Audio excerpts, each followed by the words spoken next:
RCB ম্যাচের হারে ধাক্কা কাটিয়ে আইপিএল 2025-এ ঘুরে দাঁড়ালো defending champions Kolkata night Riders. গুরুত্বপূর্ণ ম্যাচে রাজস্থান রয়্যালসকে আঁটু কেটে হারালো কেকেআর। ম্যাচে টসে জিতে প্রথমে বোলিং করার সিদ্ধান্ত নেন কেকেআর। এদিন ছন্দে ফের নাইটদের বোলিং লাইন। শুরু থেকে নিয়মিত ব্যবধানে উইকেট পড়তে থাকে রাজস্থান রয়্যালসের। রাজস্থান ব্যাটারদের মধ্যে একমাত্র ধ্রুব জুলে 30 রান লড়াকু ইনিংস খেলেন। এছাড়া রিয়ান পরাগ 25, জেজেসি 29 রান করেন। 20 ওভারে 9 উইকেট হারিয়ে 151 রান করেন রাজস্থান রয়্যালস এবং 2টি করে উইকেট নেন বৈভব আরোরা, হর্ষিত রানা, মহেন আলী ও বরুণ চক্রবর্তী। রান তাড়া করতে নেমে শুরু থেকেই ছন্দে পাওয়া যায় কোয়েন্টিন ডি কককে। তবে এদিন নারিনের বদলে ওপেন আসেন মহেন আলী। মাত্র 5 রান করে আউট হন তিনি। তবে ওপেনিং জুটিতে 41 রান করে কেকেআর। এরপরে ডি কককে কিছুটা সঙ্গ দেন আজিঙ্কা রাহানে। 29 রান জুটিতে যোগ করেন তারা।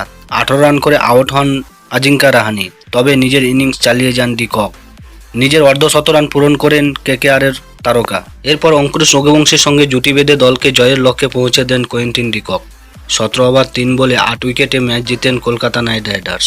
61 বলে 97 রানের অপরাজিত থাকেন কোয়েন্টিন ডি কক এবং 22 রান করে অপরাজিত থাকেন রঘুবংশ।